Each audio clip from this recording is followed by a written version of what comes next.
Charles, I am so glad you're here to bring some sense to this show, to make the NFL make sense as only you can.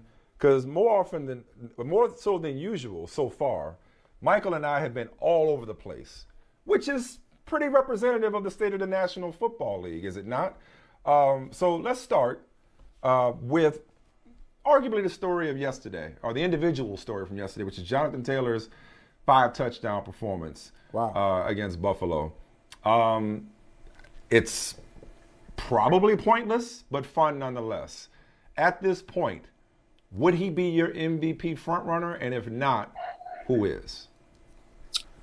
Um, I think he's right there. I think if you go back to last season, I think it rounded into a conversation about Derrick Henry, Pat Mahomes, and Aaron Rodgers. And I think down the stretch, Rodgers was able to separate himself, but to me, probably the next best candidate realistically throughout the course of that season was Derrick Henry. I think the problem with voting for MVP is that we're all, as MVP voters, you're kind of given your own ability to shape what that means to you. And to me, I don't look at it just as who's the most valuable player, where if you remove them off the team, it would essentially decimate the team. To me, I'm like, who is the most valuable player in the league right now playing at the highest level? And there obviously is a tie-in with their team. And I think that Jonathan Taylor right now is absolutely, if not at the top of that conversation, he's right there. I think Tom Brady is still there. Now, I know Tom Brady has had some imperfect moments this season. I think Rodgers, over the long run, will be in that conversation. But it is a very wide open, much like we're sitting here going, hey, who's the favorites out there? It is a very wide open field for MVP this year. And I think that you're going to see, I'd be surprised unless something happens to Taylor if he does not get some MVP votes and gets very strong consideration. I do, by the way, what I really like about him reminds me of what I really liked about Derrick Henry, in that he has given the Indianapolis Colts an identity, the same way Derrick Henry gave the Tennessee Titans offense identity. They are now a very good defensive, run-dominant power team that will beat you up, and they don't have to put too much on Carson Wentz. And I think that's the best way for the Colts to function moving forward. So they beat up on Buffalo. We should cease being surprised at this point by anything that happens in the NFL, especially this season. So I'll rephrase it this way. I want to ask you what was the most surprising, because you've seen too much to be surprised at this point. I'll say, what was the most notable, or if you will, eye-opening outcome from yesterday's games? Well, I can tell you what was the most, it was notable to me and it was annoying to me because I had gotten onto the Tennessee bandwagon. They had won me over, and I had actually Will Blackman was on our podcast on Wednesday. It's my guy. And I told Will, I said, as we're sort of parsing out who we think the best teams are, we both kind of cast our lot with Tennessee. We liked Tennessee. I liked what Tennessee was doing defensively.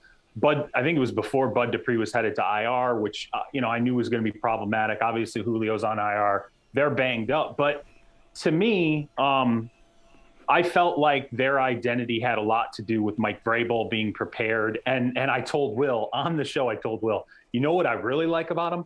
They have the Texans on the schedule twice. I'm like, well, maybe I don't like that so much anymore, because the Texans just straight up dominated them in that game. And to me, it's if you're going to be a turnover prone team, it's can't turn the ball over 5 times in any game. And it wasn't close. Like, the Texans handed them their lunch. And so to me, that was a little bit of a surprise. Not that I think Tennessee's at full strength, but they're strong enough now they should be able, even with injuries, to beat the Houston Texans. And all credit to Tyrod Taylor. I do think he changes the dynamic for Houston a little bit at the quarterback position. He is a very solid veteran who can give a team some hope, but that was a stunner to me. Yeah, he's Tyrod Taylor is a starting quarterback that nobody is ever satisfied with as a starter, but is very competent. Like if you look at his record and look at his numbers, it's always good. He's a good starting quarterback who has been relegated to a backup role for just various reasons. But I want to talk about Tennessee in a second. Let's go back to the Colts and Jonathan Taylor. I want to go back origin story a little bit with Jonathan Taylor. 2nd round pick. Colts get him. Was this the vision? Did he kind of grow into something? Excuse me. Did he grow into something that they didn't expect? Where did he come from?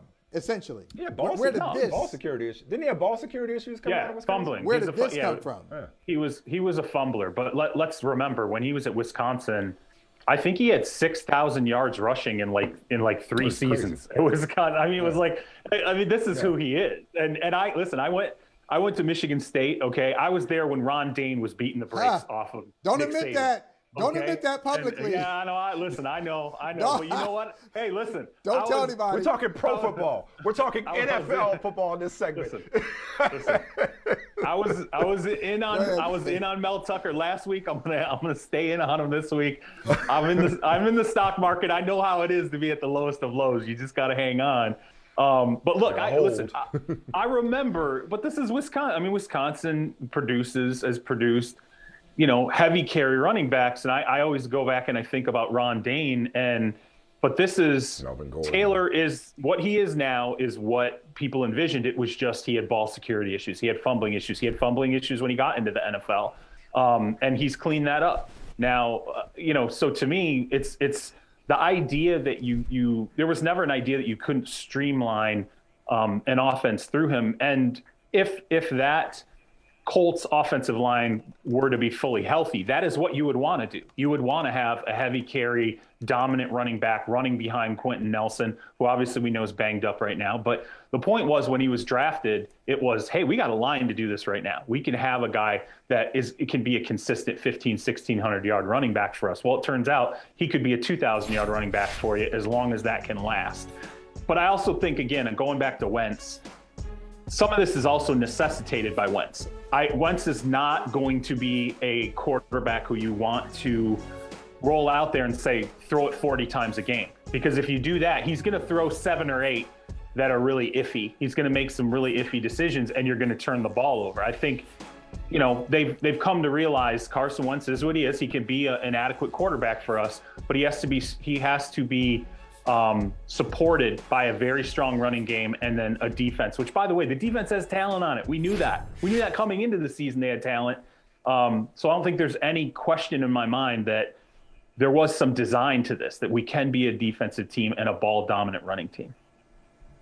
So I asked you about Jonathan Taylor, what this is, where did this come from? How about the Colts? You already mentioned it. Now they're back to 500. They're playing good football. They blow out Buffalo at home.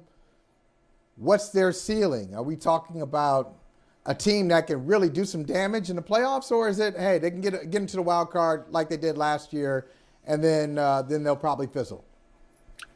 Well, I don't think it's going to be difficult for them to win the division. Okay, to catch. Because Tennessee, I think they have the head-to-head. I think, though, when you look at them, here's the thing about the Colts, and this is being a great win, and they're rolling right now. And interestingly enough, I actually watched the midseason Hard Knocks, and I think it's better than the preseason Hard Knocks, because when you sit there and you watch the Colts actually preparing for games that matter, and you hear them talking about opponents in real time, so I think they are a team where, keep the Buffalo win in perspective, it's the same Buffalo team that has been wildly all over the place, that now in retrospect, when I look at them, they don't have as many impressive wins as I thought. They lost to the Jacksonville Jaguars 9-6. Josh Allen is playing extremely loose football, and yet they continue to pile on almost all of what they generate on offense. They're just leaning it all on Josh Allen right now. They don't have a running game. It's like he's producing everything. They're not a balanced offense at all. Now, that said, Buffalo's a very, very good defense. So to see them get gouged the way that they were by Taylor, that's a big eye opener for me. But I'm trying to really learn my lesson here this season and measure 1 week to the next, and not just all of a sudden jump into Indianapolis, because I've been like, how many teams this season have I bought into, only to have them turn around and show me that they're as you know, Mike Smith said, as vulnerable as anybody. Well, I may end up eating words after this week because we got Tennessee facing New England. And this is very much like all we can be is prisoners of the moment right now. We should just embrace that because it changes from week to week, right? So at this moment, I was saying to Michael earlier, I believe the best team in the AFC is New England. Not just because they won 4 in a row, not just because, wait for it, Michael, they have the highest point differential at plus 123, but because right now they can be counted on to be the most consistent in terms of who they are from week to week, and they're beating up on the teams that they're supposed to beat up on. They got a running game, they got a really good defense, and they got a quarterback who all he does is complete passes. They're not flashy, but they're substantive, and they're the most consistent right now, whereas just about everybody else, save for Kansas City these last few weeks, everybody else has been up and down and all over the place. The Patriots are who they are, and they're rounding into form. So if I had to pick a team right now that looks like the best in the AFC, it's the Patriots. What about you, Charles? As you said, as a prisoner of the moment, I feel like the Patriots are the big winner this past week because, you know, you just sit there and you kind of, hey, we're just going to idle our way to the top of the AFC right now because everybody else is going sideways. What I like about the Patriots, as you said, what I really like, they are running the football right now. They are very balanced. They are a very balanced offense. Mac Jones is playing well, but it's not like Justin Herbert where it's like they are blowing it out with what they're asking him to do. He's playing very solid, measured football. You'll see a couple, you know, they'll open it up a couple plays a game where, you know, he'll throw a ball beyond 15 yards and you go, wow, you know, that was a pretty nice pass, but they're not leaning a ton on him. They're leaning it on the running game. And then I think defensively, the one thing that we've seen from them that I think is really balanced out this season is you're seeing Belichick get back to doing what defensively? Going up against teams and saying, I'm going to take away your best thing, whatever you got going for you, I'm going to take that thing away, and then we're going to make you adjust. Now, in the best years, that's always what Belichick's been able to do defensively. He might change it up. He might show you different fronts. I mean, they might do different things schematically. There will be wrinkles, you know, and they will constantly change their stripes throughout the season. But the one thing that's never deviated, if Belichick can figure out how to take your best thing away, he always does that. And they're doing that again this season. So, you know, I think that bodes well for them. And yeah, I mean, I think right now you're like, okay, they're playing pretty consistent. And what you really like is they're getting better. Like as the season's gone on, you felt like they've gotten better and better and better every time you see them. Titans, you know Bills, Colts, Bills. So we'll see. The next 4. Hey, I was going to say, Titans, Bills, Colts, Bills. I was just going to say, we'll find out. Right there in front of them. I was just going to say that to Charles. I was going to say that if they're remaining 6 games, you got the Bills twice, you got the Colts, you got the Titans, and even the 2 easy games on the schedule. One of those so-called easy games, you lost to that team, Miami, first game of the year, and that game is in Miami. So you lost a home game to the Dolphins, right? And they look the like Dolphins they're getting playing better. a little better. Yeah. So, Charles, are you thrown off at all? I know you talked about Mac Jones and how they're not asking him to do too much, but it's been a long time. As a matter of fact, I don't think it's ever happened. A team led by a rookie, a true rookie, getting to the Super Bowl. Do you make a Belichick exception for Mac Jones? Or do you say, hey, it's a different day. We ask quarterbacks to do more now than we did 20 years ago, so I'm not really thrown off by it. I don't like it. I mean, look, let's be honest. Like it's what I like about Mac Jones is that I will say this: it's not like he has ever and it's been a long time since he has not been in a highly competitive, pressurized position. Even as a backup at Alabama, you know, you hear all these stories about, you know, him jaw-jacking with Saban during practices while he's leading the scout team and, you know, talking trash with guys and having all this confidence. You have to be very, very competitive at Alabama. So knowing his, you know, his college experience was extremely competitive, and then knowing the level of success he had to have as a starter and the expectations that come with that. Let's not forget, on any given day in college football, Alabama and the city of Tuscaloosa draws more than an NFL team. They just do. Okay, they fill the stadium, and there's like another 50,000 people outside of the stadium in Tuscaloosa. So he's used to that highly pressurized environment. I think what's different though is when you get to the playoffs, we always talk about windows, throwing windows in the NFL, and how, you know, a half a yard is now, that's open in the NFL. It's less open in the playoffs, okay? And I don't like any rookie, period. Any rookie we've seen come through the NFL, I don't like any of those guys once the playoff starts, because I think that you see teams all of a sudden start pulling out their best stuff. The crowds are as ratcheted up as they can be. Now, here's one thing I will say. Any team, to me, that gets the number 1 seed in the AFC or NFC has an exponential edge this year over everybody else. Because number 1, we've seen this is the season where you can lose pretty much to anybody. No matter who you are, you can lose to anybody. We're talking about, the Titans lost. We last week, we loved the Titans. Well, now they've lost to both the Jets and the Houston Texans, okay? We've seen everybody else has bricked a game at some point. So play one less game in the playoffs if you can. Gives you a huge edge over everybody else. And then have people come through your place, especially if it's a difficult place to play, as the postseason moves on. Gillette is a difficult place to play. Lambeau is a difficult place to play. Arrowhead is a very difficult place to play. SoFi, Los Angeles, not so difficult. Dallas, because of the size of the stadium, less difficult. You can get a lot of fans into AT&T because of the size of it as an opposing team. So I would say, look, if they can somehow pull off the number 1 seed and force people to come through Gillette, then all of a sudden maybe I feel a little bit different about that. But I still think you have to lean on that running game that they've found, and defensively. It's not going to be a Mac Jones playoff run.